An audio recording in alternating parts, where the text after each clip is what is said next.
Hey guys, hey, it's me. It's that guy that you love, but you hate, but you love, love, love, hate, hate, hate. Blah, blah, blah. So the reason I didn't do the video last night, the script got left, and so on Zane's leaving work today, and he forgets the script I'm supposed to use tonight. Again, he had one freaking job, and it had all the sponsors on it, like. It had everything on it. So, you know what? I'm not going to put this off anymore, so I'm just going to go off of my phone here and just kind of go with it. Guys, it's week 11, if you can believe it. We've got like 2 weeks left. And by the way, only 2 teams are technically mathematically eliminated from playoffs, which is absolutely insane. Even the Rowdies are not mathematically eliminated from the playoffs yet. So there's that. So just to recap last week, what was the game of the week last week? I don't even remember. See, this is why I need a fucking script. So anyways, I'll just go from the bottom down here. So the Rowdies beat No Courtesy. No Courtesy decided, like, you know what? George Kittle will play. He will play. I know he will. Even though they said he's not going to play, he's going to play, and I will start him. Yeah, well, that worked out really well for him. The Rowdies win 93.9 to 57.8. And the Rowdies are still in that bottom 4 category, but yet still in the playoffs. That's just freaking weird. So no Courtesy falls to 5-5. The Rowdies go up to 4-6. Then you had the implication versus the Bounty Hunters. The Bounty Hunters won 95.9 to 78.5. Just kind of looking over to see if I remember anything. I don't. The Bounty Hunters the implication just sucks. Wow, and they did so good. They looked like a really good team at the beginning of the year, which is weird. I think they may even be on like an 8-game losing streak or something, or like a 7-game losing streak. So it's just weird. Then you had the Regulators versus the Urinators. Well, that wasn't a game. In fact, the Regulators now find themselves as number 1 for the least amount of points scored ever. I mean, they didn't have a quarterback, so there's that. And then, yeah, they didn't have anything going on. And you had Matt Ryan on the bench, 14.3 points, which wouldn't have helped you anyways, but damn, son. And then, of course, the Urinators. Holy jeez. Dalvin Cook just decided to go off on the Cowboys, 24.3 points. Jacob, 16.1. Amari Cooper had a great game, 20.7. Urinators put a big old stamp of, like, we are in it to win it after that last video where I called him out and said, dude, the Urinators are going to fuck this up and they're not going to make the playoffs and it's going to be hilarious. Well, they are out to prove me wrong, so good job to the Urinators. They are now in the top 5 of most points scored. I think that they're top 5. Top 5. So, anyways, we had a lot of records broken this week, by the way. So then you had the bad boys.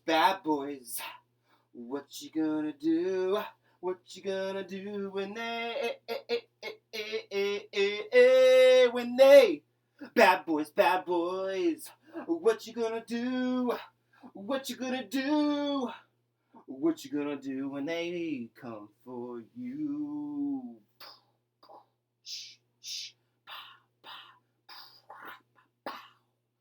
So you had the Experience versus the Bad Boys.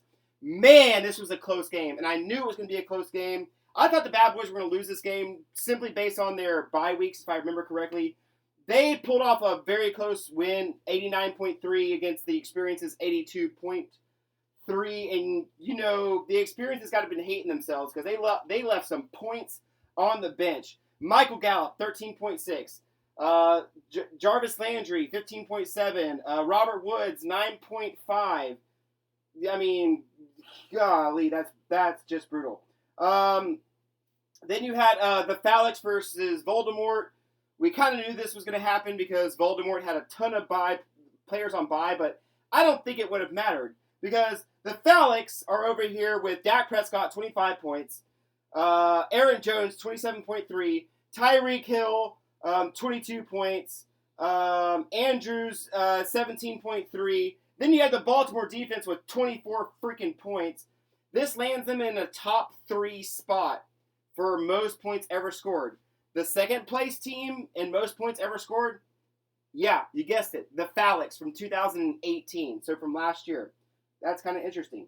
Then you had Meat and Cheese Only versus the Gotham Knights. A somewhat close game. Gotham Knights, don't call them butter because they are on a roll. They have just been, I don't think that they've lost a game since they started winning. I have to look and check, or somebody can fact check me on that. I think they've won 4 or 5 straight. Something like that. It may be 4 straight.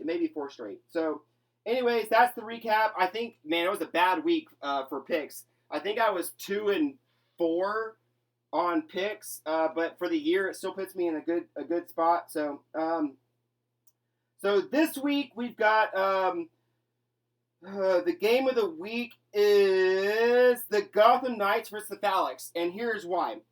Because a win for either one of these teams could potentially be a playoff saver or a playoff breaker. If the Gotham Knights lose, they're probably not going to make the playoffs. But if they win, they have a really good shot. If the Phalanx win, they've got an even better shot of making the playoffs. So there's that. I mean, it was a hard pick this week. You had the Bounty Hunters and No Courtesy, the Battle of the 5 and 5s. I think that, oh man, that's a tough call, and I don't remember what I actually said, and I don't have time to look at everything. I'm gonna go with No Courtesy wins that game.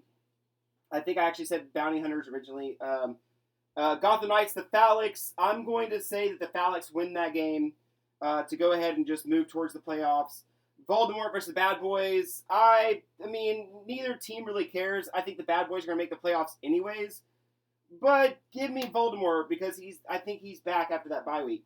But why should he care? I mean, honestly, he's already got a first seed. It doesn't matter. The Experience versus the Regulators. The Experience, because duh.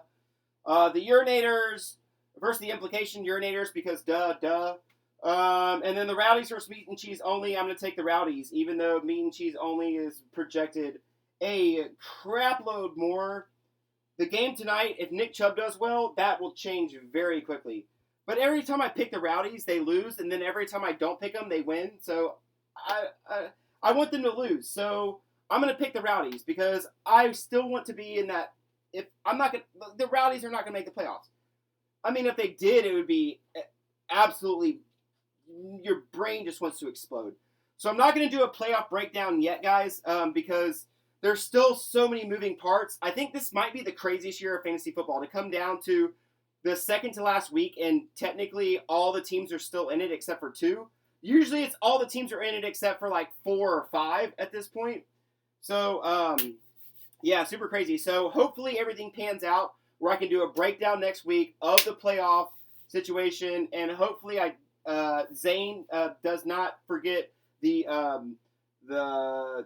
script with everything broken down, so I don't have to sit here on my phone. Anyways, this might have been a short video. I really don't. Oh, wow, it really was. All right, guys, that's really all I've got. I'm sure I had a lot more written down. I want to thank our sponsors. You have the Implication Lawn Service. They say we can only imply that we did a great job. Then you have the Urinators porter potties. If you come to us, we'll let you pee in us. We like to be peed into. That's weird saying. Anyways, I don't have their actual stuff written down, so that I could be sued, I guess. But anyways, all right, guys. Hey, good luck this week to everybody. Holla, holla, holla for $1.